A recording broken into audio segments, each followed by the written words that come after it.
Welcome to the HyperFast Podcast Show. I have my good friend Mike Bjorkman here, and he is ridiculous. Like, when I think about what you've accomplished in your career, it floors me. So just to name a few things for you guys to keep in mind, he has over 600 doors under property management, right? Has built multiple brokerages, sold hundreds of homes a year, is a real estate coach, has one of the top 5 podcasts in the entire country, and you had a television show. And have fun doing it. And it's fun. And by the way, we're always at every event, and we're some of the last people standing. So obviously, that's very true. We have energy. Obviously, you have energy. We love what we do. And I love our podcast on my podcast because they are killing it. Nice. Video, and how to get every single offer accepted. Ooh. And I don't ever remember people on my podcast the way I remember her. Thank you. And if you've been on my podcast, totally kidding. Well, so let's just dig right in. Go. I think what I'd like to talk to you about today is the television show that you had. How you guys got that and what it did for your business. Because everybody's talking about media today. Right. But you did it way before media was talked we did about. it years and years ago. Yeah. I got to give a lot of credit, all the credit to my partner, Tammy. She got into the media space with the local TV, I guess, channel. Okay. And then she had a full-blown morning show, which had thousands and thousands and thousands of viewers. And then somehow I weaseled my way in to do the weekly real estate part. You know, well, like, I know people that are wasn't by fascinated by accident, though. No, I tried, and I worked my magic, and I got in.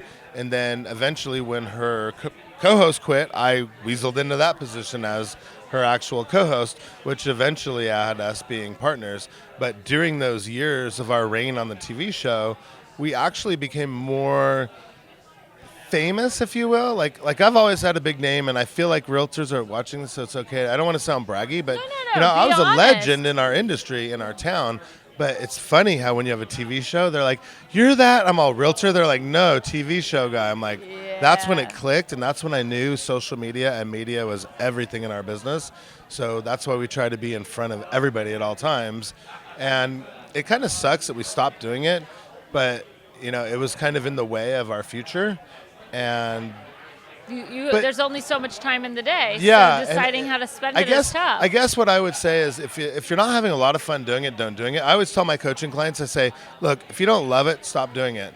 And we didn't love it anymore, so we stopped doing it. But you used to love it, We used to love it, yeah. Hair and makeup and coming in and preparing news stories, politicians, and we got caught up in all kinds of stuff, but it was fun and it was good while it lasted, but at some point after years and years, you're just kind of, But I could not say I'm here where I am today without that. Sure. So it's a big deal. And now with technology the way it is, you can have your YouTube show, you could have your podcast, you could do so many things on your own without relying on 4 camera crews and commercials and trying to get sponsors and all this stuff. You literally, look at you're a rock star based on the media that you create without having, a major network having to spend millions of dollars making you famous. That's true. You did it, and your clients and people that love and back you did it, right? Yep. One thought, though, if tomorrow you said, Keri, you could go out and the local network would pick up your show and you would get in front of, hundreds of thousands of people overnight, that would interest me. So if I wanted to follow in your footsteps, right, what would be the steps you would recommend for someone watching who wants more of a local media presence? So first of all, I'd go to people that are involved, the hires ups, and say, listen, your town, your community, your state needs real estate information. It's like the number one travel subject across the internet, across newspapers. So if you want somebody who actually knows the market and can project and be good on camera, you may want to do a test, right? And then the local access channels, cable channels, I don't know what you call them where your states are, but they are dying for content. They're dying for content. So if you did a real estate segment, a food segment, anything, they want your content. So you just go to them and say, listen, if I found a small sponsor maybe $400 or $500 a month to cover the cost of the crew, whatever, and the editors. Would it be okay? And they're like always floored. Like we have so many clients that are like doing shows across the nation, and they're like, yeah, please, we'd love anything you have. And then they rerun it to the middle of the night, and they use it for content all the time. It's kind of like that filler space of newspapers back in the day, remnants, I think they used to call it. The remnant space. And they have it on air, and you're like blown away at 3 a.m. Here comes your show.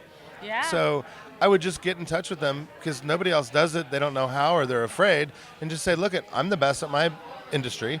I would love to add valuable content to your station. I'll be, mature and legitimate and just come in and get your ratings up and fill space. And not only that, we won't cost you anything. And they're just like, yes, come on in and do it. Yeah, that's awesome. Amazing advice. So with your experience selling hundreds of homes and building brokerages, if you had to boil it into 2 or 3 things that you feel are most important for agents to keep in mind, what would you say? So it's pretty simple for me. There's 3 things, really. There's social media, there's community outreach, and there's, what was I going to say? Oh, the media, right? So get in front of every newspaper, everything you could possibly think of, and then get your social media, and then just be in front of everybody, like out of sight, out of mind, right? So if you have those things in play, you can't lose. If you you're have to omnipresent.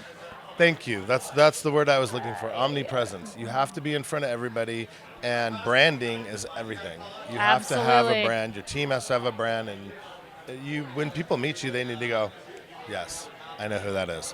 Absolutely. And for somebody who's trying to accomplish that on a shoestring budget, because there's people watching that they love what we're doing, but they don't actually believe they can do it, what would be your advice to them? So right now, I am working with a lot of people, like you said, on shoestring budgets, and we're going back to the basics with social media. So things are very simple, like do your videos, reach out to people through email, through text messages. I would work entirely Facebook right now and friend 20 people a day, 20 influencers a day, send 20 videos a day, 20 private messages a day, get back to basics that's free, that's engageable, and people love that. Be very active in groups and be omnipresent throughout your sphere of influence. Grow your sphere of influence and build. Like, thank God we have the ability to have 5,000 friends on Facebook. What if you messaged them and actually called them and added them to your database? Yeah. It's free, it's effective, and just really be involved in their lives. And social media is all about life events.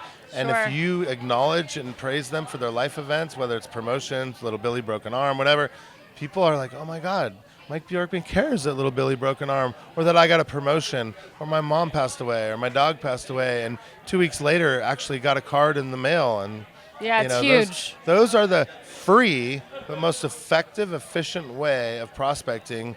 And avoid the heat, avoid the wind, avoid the rain. You could sit literally in your underwear and create relationships that or are on everlasting.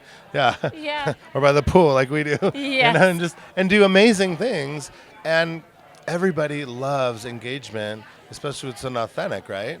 Yeah. We could use technology all we want, but if it's not authentic, it doesn't matter. Sure. Nobody wants a drip campaign from a robot. But when you say, listen, that was an awesome jacket. I love the hotel you went on for your honeymoon, and private message and send videos, like birthday videos every day. That's the first thing I do. You send me videos, and I'm like, oh, I love him. Like, the reaction when you get something is like, oh, he thought about me, and it wasn't just a surface level. Like a video you sent me, which I remember was about the Marco Polo app.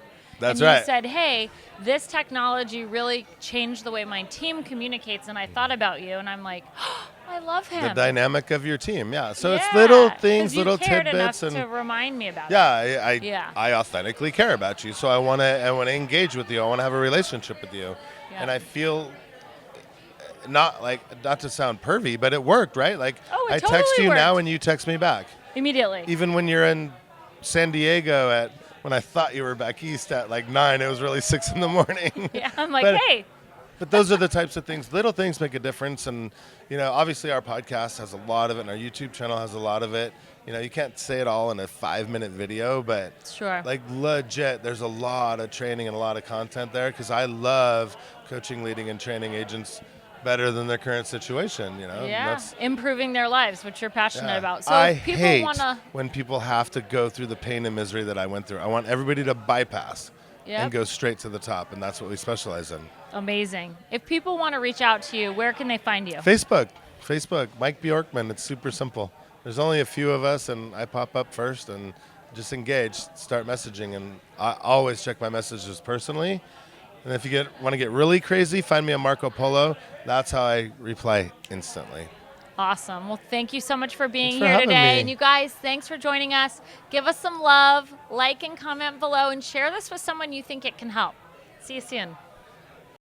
Thank you so much for watching our video. I hope you liked it. Give it a quick like below and comment and share. We'd love your feedback. For more videos like this, click here. And to subscribe, click here.